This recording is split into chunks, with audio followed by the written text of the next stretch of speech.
안녕하세요. 저는 현재 결혼 3년 차가 되었고 한창 신혼생활을 즐기고 있는 남성입니다. 사실 이 얘기를 할까 말까 망설였습니다.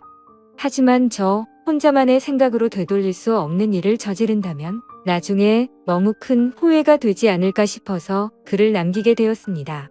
이야기를 시작하기에 앞서서 제 고민을 말씀드리면 저는 제 아내를 옆에 두고 있지만 계속해서 장모님이 생각나서 미칠 것 같습니다. 제 이야기를 읽어봐 주시고 어떻게 하는 게 현명할지 좋은 말씀 부탁드립니다. 저는 원래 가진 것 없는 흙수저 출신입니다. 그래서 돈에 관심이 굉장히 많았고 사업에 큰 뜻이 있었죠. 어릴 때는 공부도 썩 잘하지 못했고 할 줄 아는 거라고는 운동밖에 없었습니다. 그렇게 자라오다 보니 저는 자연스럽게 헬스 트레이너라는 직업이 생겼죠. 결국 저는 남들보다 열심히 살았습니다. 몇 년 동안을 열심히 돈을 모았고 결국에는 동네에 작은 헬스장을 차리게 되었죠. 참 작지만 나름대로는 의미가 깊은 곳이었습니다. 앞으로의 삶에 큰 기대도 주었고 지금의 아내도 그곳에서 만났으니까요. 아무쪼록 처음에는 영업이 잘 된 덕분에 승승장구할 것만 같았습니다. 그래서 큰 걱정 없이 지금의 제 아내와 결혼까지 하게 되었죠. 하지만 생각처럼 삶을 녹록지가 않더군요. 헬스장을 운영하다 보니 경영 악화로 인해서 회원들은 줄어들었고 결국에는 모아둔 돈은 바닥이 나서 빈털터리 신세로 결국 폐업을 하게 되었습니다. 정말 앞날이 깜깜했고 스트레스로 탈모까지 진행될 정도로 너무 많이 힘들었습니다. 그렇게 힘든 시기에 저희 부부에게 손을 내밀어준 분이 있었는데 그게 바로 장모님이었습니다. 그때는 일단 당장 저희가 살던 집을 정리해서 빚을 다 갚았고 당장 마땅히 갈 곳이 없어서 숙박업소에 전전긍긍하던 시절입니다. 그런 저희 소식을 듣게 된 장모님이 연락이 오시더군요. 장모님 댁에서 함께 살면서 다시 시작하는 건 어떻겠냐고 말씀을 해주셨습니다. 저는 그 말씀에 너무 감사한 마음이 컸지만 오히려 제 아내는 장모님 댁에 들어가는 것을 반대하더군요. 사실은 아내가 반대할 만한 이유가 있었습니다. 다들 아내가 친정으로 들어간다고 하면 좋아할 거라고 생각하시겠지만 아내는 그렇지 않은 게 장모님과 별로 사이가 좋지 않았기 때문이죠. 왜냐하면 장모님은 아내의 친엄마가 아니라 새엄마였기 때문입니다. 장모님은 아내가 20살이 되었을 때 재혼을 하셨는데 아버지는 재혼한 지 2년도 채 안 되어서 돌아가셨다고 했습니다. 그래서 장인어른이 살아계실 때는 가족처럼 지내기 위해 노력했었다고 하는데 장인어른이 돌아가시고 난 뒤로는 아내가 곧바로 독립을 했다고 하더라고요. 그렇다고 기분 나쁘게 집을 나온 건 아니었고 취직을 하면서 회사 근처로 옮긴다며 자연스럽게 나와서 지냈다고 했습니다. 아무쪼록 그렇게 집 밖으로 나와서 지내게 되니 함께 지내면서 친해질 시간은 딱히 없게 되었던 거죠. 그래서 아내와 장모님은 여전히 서먹서먹한 사이였습니다. 그렇다고 서로 싫어하는 건 아니었습니다. 아내도 처음 재혼을 할 때 별로 싫어했던 건 아니었다네요. 물론 새엄마가 자신과 나이 차이가 15살밖에 차이가 나지 않는 건 몰랐다네요. 그래서 언니 같은 느낌이 강했고 엄마로 느껴지기에는 조금 어려웠던 거죠. 게다가 아버지를 믿고 결혼을 했는데 금방 세상을 떠나셔서 오히려 미안했다고 했습니다. 그냥 말 그대로 서로가 싫어하는 게 아니라 별로 친하지가 않았을 뿐이었죠. 하지만 장모님은 제 아내를 많이 위해주는 착한 심성이셨던 것 같습니다. 안타깝게 결혼 생활을 짧게 하고 남편을 떠나보냈지만 유산 덕분에 그래도 일도 하지 않고 잘 먹고 잘 사는데 아내가 길바닥에 난졌다고 하니 참아 지켜만 볼 수 없으셨던 거죠. 여하튼 저는 아내가 불편할 걸 알았지만 어쩔 도리가 없었습니다. 아무리 생각해도 현실적으로 가장 합리적인 선택은 처가 살이었죠. 제 본가는 시골에 있어서 간다고 하더라도 주변에 농과 밭밖에 없어서 제대로 된 직장을 구할 수도 없는 노릇이었고 다시 재기하기에는 결코 갈 수가 없다고 생각했습니다. 장모님이 계신 집이 평수도 넓은데 혼자 계시기에는 남는 방도 많았으니 저와 아내가 조금만 불편함을 감수한다면 아주 이상적인 선택이라고 생각을 했습니다. 그래서 저는 며칠 동안 끈질기게 아내를 설득하고 또 설득을 했습니다. 평생 같이 지내는 것도 아니고 집을 얻을 수 있는 돈을 모을 때까지만 장모님 댁에서 지내자고 했죠. 결국 아내도 현실과 타협을 하게 됐고 저희는 그렇게 장모님 댁으로 들어가게 되었습니다. 솔직히 저라고 마음이 편했을까요? 저도 염치가 있었기에 정말 너무나도 마음이 불편하긴 했었습니다. 하지만 어쩔 수 없이 장모님 댁에 들어가서 살게 되었죠. 그렇게 한 달이라는 시간이 지났습니다.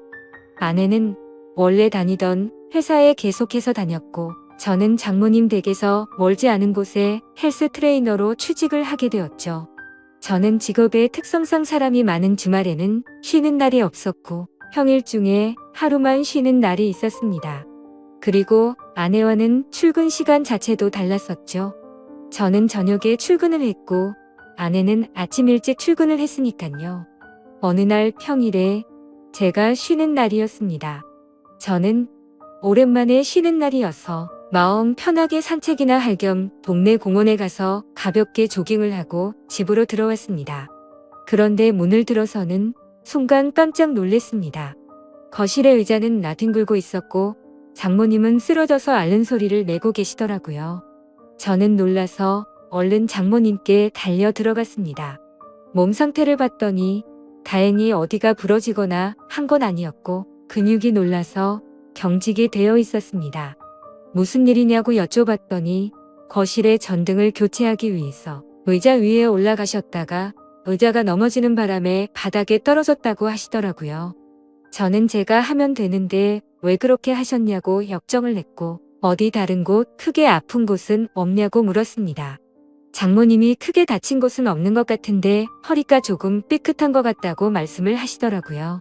그래서 저는 마사지 자격증도 가지고 있었기에 장모님에게 마사지를 해드리겠다고 말씀을 드렸습니다. 처음에는 민망하셨는지 제 호의를 계속해서 거절하시더라고요. 하지만 장모님 댁에 오고 나서 해드린 것도 없어 죄송했던 터라 저는 고집을 부렸습니다. 오늘도 제가 전등 갈았으면 이럴 일 없었는데 장모님께서 계속 거절하시면 제가 너무 죄송해서 지내기 더 불편하다고 말씀을 드렸죠. 그렇게까지 말씀을 드리니 장모님께서도 정마음이 그러면 알겠다면서 마사지를 받겠다고 하시더라고요. 그래서 저는 장모님을 부축하고서 장모님 방으로 들어갔습니다. 사실 장모님 댁에 들어온 지도 한 달이나 지났지만 장모님의 방에 들어가 본 건 그날이 처음이었습니다. 방 안에는 캔들을 켜놔서 인지 정말 좋은 향기가 온 방을 가득 채우고 있더라고요. 그렇게 향을 맡으며 장모님을 봤더니 뭔가 기분이 묘해졌고 아차 싶었습니다. 장모님과 저는 다른 집 장모 사위처럼 나이차가 그리 많지 않다는 걸요. 아내는 저보다 연하였고 장모님은 저보다 겨우 10살밖에 많지 않았다란 걸 잊고 있었습니다. 사실 사회에 나가서 보면 장모님은 40대 초중반의 나이에 많지 않은 나이였고 나이를 모르고 보면 30대 중후반으로 보일 만큼 동안이셨죠. 제 입장에서는 항상 장모님으로 대했고 생각했기에 애써 외모에 대한 객관적인 생각을 하지 않았을 뿐 미모도 훌륭하셨죠. 그리고 무엇보다도 장모님은 장인어른과 결혼 전에 요가 강사를 하셨었기에 지금까지도 관리를 잘하고 계셔서 몸매는 솔직히 제 아내보다도 훨씬 좋은 것 같았습니다. 아무튼 저는 엎드려 있는 장모님을 보니까 순간 수많은 생각들이 스쳐 지나갔지만 정신을 차리고 마사지를 해드리기 시작했습니다. 한참 마사지를 해드리다 보니 아무 말 없이 조용히 계시던 장모님은 마사지를 왜 돈 주고 받는지 알겠다고 처음으로 말씀을 하시더군요. 그리고는 저에게 여기저기 아픈 곳을 알려주셨고 저는 허리뿐만이 아니라 평소에 불편하시다고 한 곳을 전체적으로 마사지를 해주었습니다. 오랜 시간 동안 마사지를 해드리면서 조용히 마사지만 했던 건 아니었고 자연스럽게 장모님과 저는 많은 이야기를 나누게 되었습니다. 사실 그동안 저는 염치 없이 처가살이를 하는 입장이라 장모님께 함부로 말도 붙이지 못했고 약간은 내성적인 성격이신 장모님도 제게 그다지 말을 먼저 붙이지는 않으셨었죠. 그런데 마사지를 받으면서 한마디씩 하다 보니 점점 편해지셨는지 장모님은 평소에 볼 수 없었던 수다스러운 모습들도 보이셨고 소리내어 웃으시기까지 하더라고요. 저도 뭔가 장모님과 한층 더 가까워진 것 같아서 기분이 좋았고 오랜만에 즐겁게 수다를 떨다 보니 시간 가는 줄 모르고 계속 마사지를 해드렸습니다. 그렇게 그날 이후로는 아내가 출근을 하고 제가 출근하기 전까지 남는 여유 시간에는 장모님에게 마사지를 해드렸습니다. 그러다가 문득 드는 생각이 있었죠. 마사지를 해드리면서 느꼈지만 정말 장모님은 40대 몸매라고 하시기엔 믿어지지가 않았죠. 솔직히 눈 감고 마사지를 하면 20대라고 해도 믿을 정도였으니까요. 하지만 감히 장모님에게 결코 그런 생각을 해서는 안 된다고 정신줄을 바로잡고는 했습니다. 여하튼 거의 매일같이 장모님께 마사지를 해드리다 보니 장모님과 저는 급속도로 친해지게 되었죠. 그러다 보니 장모님은 평소와는 다른 모습들을 많이 보여주더라고요. 평소 장모님은 내성적이신 성격에 말도 없고 조용한 분이신 줄 알았는데 점점 말씀도 많아지셨고 장난도 많이 치시는 모습이 보이더군요. 나이와 맞지 않게 티없이 맑은 그런 해맑은 성격이라고 느꼈습니다. 장모님은 최근에도 어떤 남자가 자기에게 연락처를 물었는데 거절했다는 이야기부터 시작해서 장인어른을 처음 만나게 되었던 이야기들과 갑작스럽게 떠나보내고 슬펐던 이야기들까지 제게 숨기는 거 없이 말씀을 해주시더군요. 그러다 한 번은 저에 대해서 말하는 것이었습니다. 처음에 제 아내가 저를 데리고 장모님께 인사를 드리러 왔을 때 다른 건 몰라도 제 몸을 보고 아주 마음에 들었다고 말씀하시더라고요. 제가 너무 듬직해 보였고 몸 좋은 사람들이 자기 관리를 잘하는 사람이라고 생각한다며 저의 첫인상을 정말 좋게 보셨다고 말씀을 해주시더라고요. 그러다 장모님은 저에게 짓궂은 농담을 던지셨습니다. 그런데 자신의 경험상 이렇게 몸 좋은 사람들 중에 밤에는 힘을 못 쓰는 사람이 허다해서 걱정이었는데 이틀 전에 그 걱정을 덜게 되셨다고 하더라고요. 저는 무슨 말인가 생각을 한참 하다가 깜짝 놀랐습니다. 이틀 전이라면 아내와 제가 이세를 갖기 위해서 사랑을 나눴던 날이었습니다. 그렇다면 저와 아내가 사랑을 나누는 소리를 장모님이 다 들으셨다는 건데 저는 민망하기도 하고 부끄럽기도 해서 아무 말도 못하고 있었죠. 그러자 장모님은 갑자기 웃으시면서 부부 사이에 당연한 일을 한 건데 그렇게 부끄러워하지 않아도 된다고 말씀을 하시더라고요. 그러시고는 제 아내가 부럽다고 말씀을 하셨습니다. 자신은 지금 혼자 지내게 된 지도 벌써 많은 시간이 지나다 보니 외롭다고 하시더군요. 그러다가 장모님은 갑자기 제 팔뚝을 어루만지시면서 이런 튼실한 팔뚝을 가진 남자가 곁에 있다는 건 정말 부러운 일이라고 말씀을 하셨죠. 그날 이후부터는 장모님의 장난스러운 스킨십은 계속되었습니다. 저도 기분이 썩 나쁘지는 않았죠. 솔직히 말해서 좋다고 생각도 했었습니다. 하지만 이러다가는 큰일이 벌어지겠다고 생각을 했고 장모님에게는 저의 근무 시간이 바뀌었다고 거짓말을 했습니다. 그날부터는 저는 아내와 함께 출근을 하게 되었고 아내가 퇴근하는 시간을 맞춰서 같이 집으로 들어갔었죠. 그렇게 저는 가정의 평화를 위해 장모님과의 거리를 두기 시작했습니다. 장모님도 제가 아내와 함께 있으니 둘이 있을 때처럼 함부로 장난을 치지는 못하셨고 별탈 없이 시간이 흘러가고 있었죠. 그러다 며칠 뒤 저는 아침에 아내와 함께 출근을 하기 위해 집 밖으로 나왔고 마땅히 갈 곳이 없어서 집 근처 커피숍에서 휴대폰을 하면서 시간을 보내고 있었습니다. 그런데 갑자기 장모님에게 전화가 오더군요. 무슨 일이지 싶어서 전화를 받았더니 장모님은 제게 어디냐고 물으시더라고요. 저는 지금 헬스장에서 일을 하고 있다고 했죠. 그러자 장모님은 요즘 헬스장에서는 무슨 커피도 파냐고 묻더라고요. 저는 그 말에 무슨 말을 하시는 거지 싶어서 고개를 들었더니 커피숍 입구 쪽에서 저를 노려보고 있는 장모님을 발견하고 말았습니다.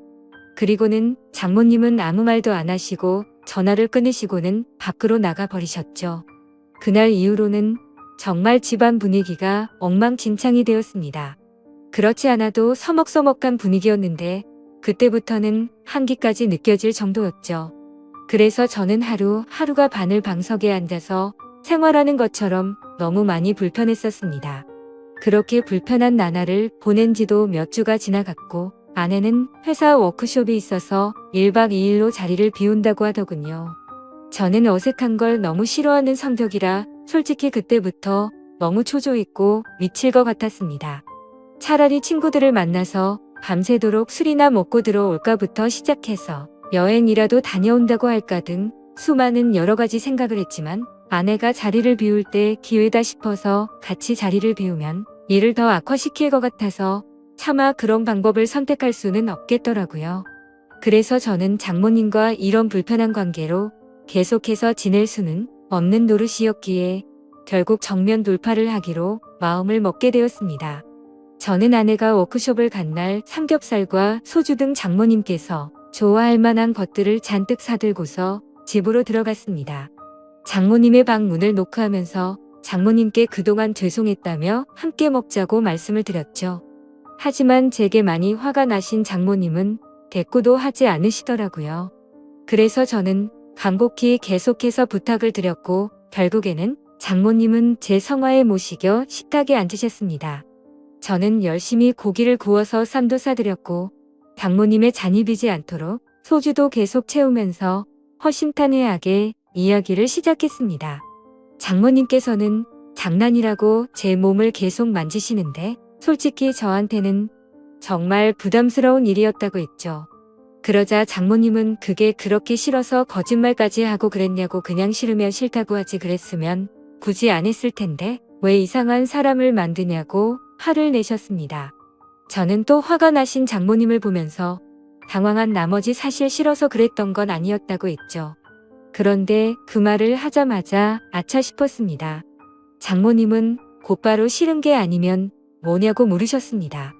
이런 말씀 드리기 그렇지만 사실 장모님께서 저를 만지실 때마다 좀 느낌이 이상했다고 했죠.